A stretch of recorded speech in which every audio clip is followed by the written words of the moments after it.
6 things that a new notary will need before seeing their first client. Number 1, you're going to need your stamp in order to stamp the document.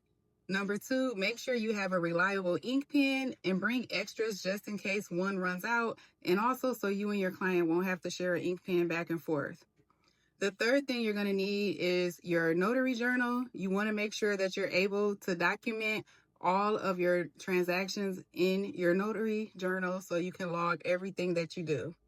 The fourth thing that you'll need is, if you're a mobile notary, you're going to need a good clipboard so that you can have a hard surface to write on. Depending on where you're meeting your client, there may not be a table available, so make sure you have a clipboard.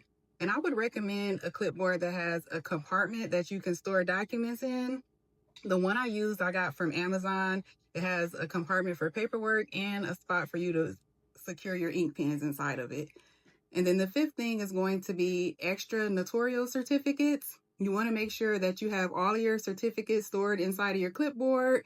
Make sure you have your jurat, acknowledgement, copy certificates, everything inside of your clipboard just in case you may need extras.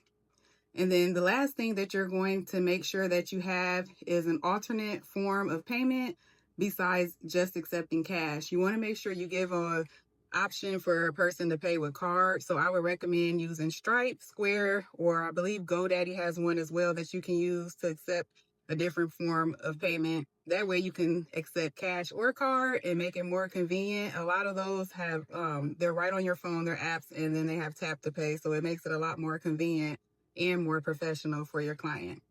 I would recommend not using Cash App or some of the other ones because a lot of times clients unfortunately can reverse charges, but again, that's up to you.